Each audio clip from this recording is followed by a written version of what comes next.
जिच्या आजोबांनी पणजोबांनी रस्त्यावर बसून चपला शिवल्या होत्या, जिच्या वडिलांनी हॉटेलमध्ये वेटर म्हणून विटाच्या भट्टीवर काम केलं, जिच्या आईनी नाकातोंडात कापूस गेला तरी चादरीच्या कारखान्यात काम केलं, अशा एका सर्वसामान्य मुलीला त्यांनी खासदार बनवलं. तर शिवसेनेचा दसरा मेळावा असेल, वर्धापन दिन असेल, प्रत्येक स्टेजवरती मी अभिमानानं सांगते की भीमराज की बेटी मैं जय भीम वाली हूँ.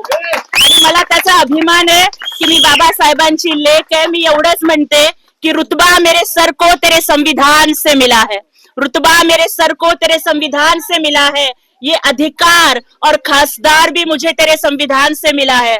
औरों को जो मिला है वो शायद मुकद्दर से मिला है, लेकिन मुझको तो ये मुकद्दर भी बाबा साहब के संविधान से मिला है.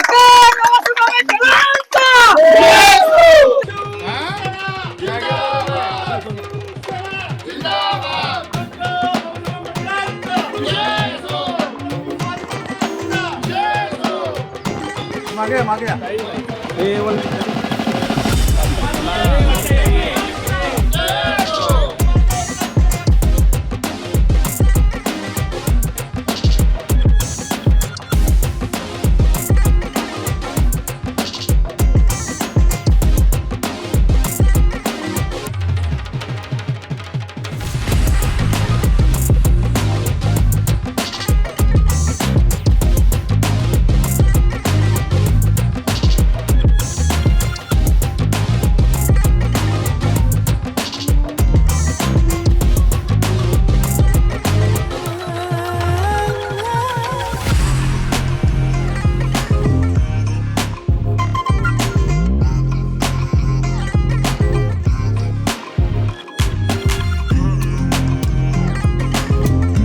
पाय अजूनही जमिनीवरच आहेत.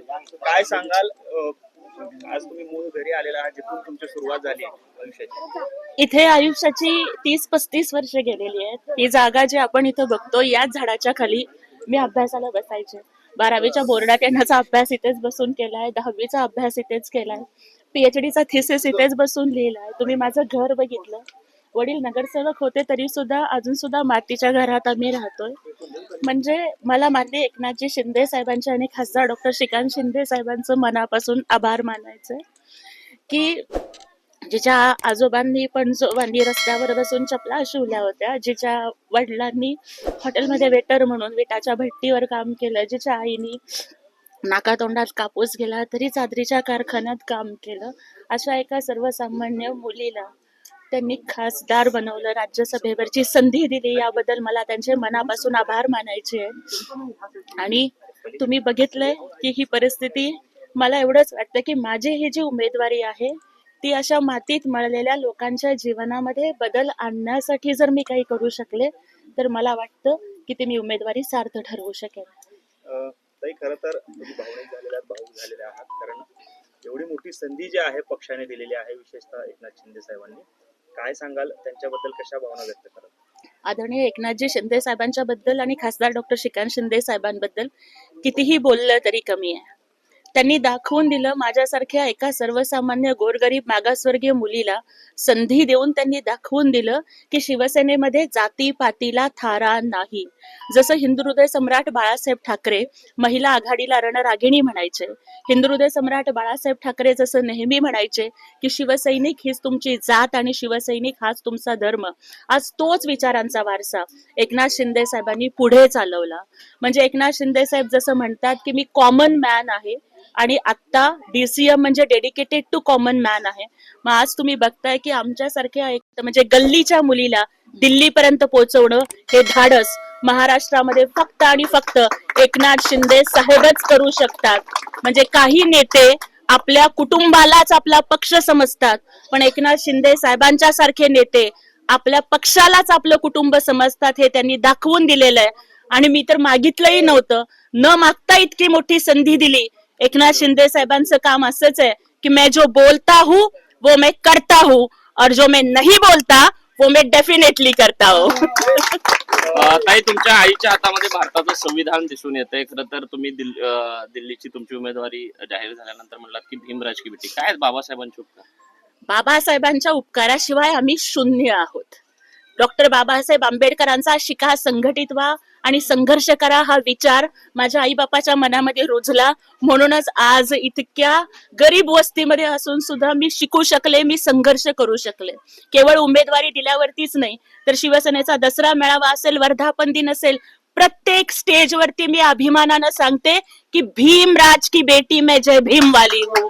आणि मला त्याचा अभिमान आहे की मी बाबासाहेबांची लेक आहे. मी एवढंच म्हणते कि रुतबा मेरे सर को तेरे संविधान से मिला है, रुतबा मेरे सर को तेरे संविधान से मिला है, ये अधिकार और खासदार भी मुझे तेरे संविधान से मिला है. औरों को जो मिला है वो शायद मुकद्दर से मिला है, लेकिन मुझको तो ये मुकद्दर भी बाबा साहब के संविधान से मिला है.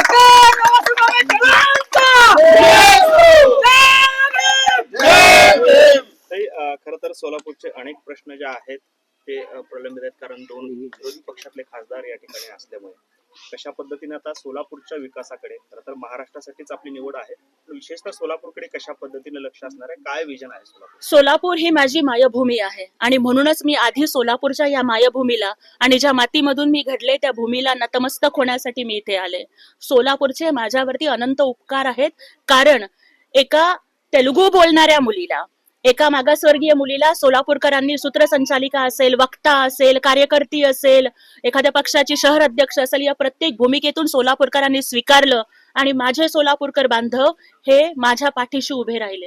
त्यामुळे दिल्लीमध्ये गेल्यानंतर सुद्धा गल्लीला सोलापूरला विसरणार नाही. सोलापूरच्या मातीचा स्वाभिमान दिल्लीच्या दरबारामध्ये सुद्धा घुमवत राहील आणि सोलापूरला शोलापूर म्हणायचे ना, म्हणजे ब्रिटिशांना सुद्धा पळवून लावलं होतं 3 दिवस, असं माझा सोलापूर आहे. आणि हा सोलापुरी बाणा, महाराष्ट्राच्या मातीचा कणा दिल्लीत गेल्यावर सुद्धा विसरणार नाही.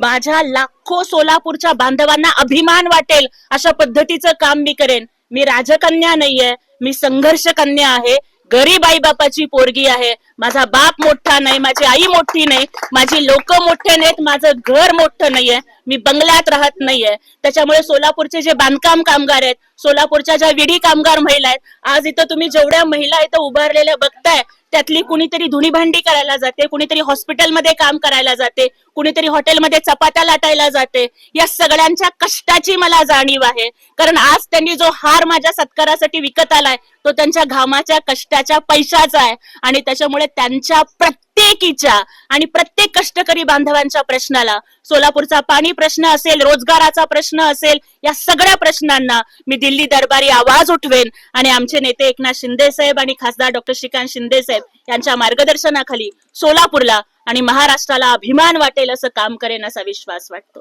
खासदार सर्वसामान्य घरातून आलेल्या महिलेला स्थान दिलं त्याबद्दल तुमचं अभिनंदन त्यांनी केलंय. खरं तर तुमच्या प्रतिस्पर्धी असणारे आता राज्यसभेमध्ये तुम्ही एकत्र असणार आहात, कशा पद्धतीनं त्यांच्या अभिनंदनाचा स्वीकार कराल आणि काय आव्हान म्हणून बघताय संजय राऊत? महाराष्ट्राची राजकीय संस्कृती ही अशीच आहे की विरोध हा फक्त पक्षापुरता, पक्षाच्या विचारधारेपुरता, राजकारणापुरता असतो.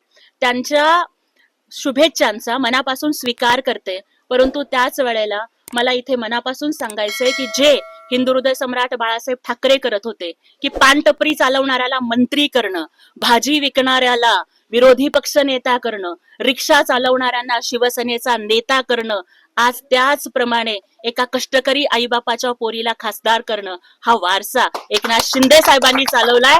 त्यामुळे राऊत साहेब, माझं अभिनंदन करू नका, अभिनंदन एकनाथ शिंदे साहेबांचं करा, कारण ते बाळासाहेब ठाकरेंच्या रक्ताचे वारसदार, संपत्तीचे वारसदार कदाचित नसतील, पण विचारांचा वारसा त्यांनी जिवंत ठेवलाय.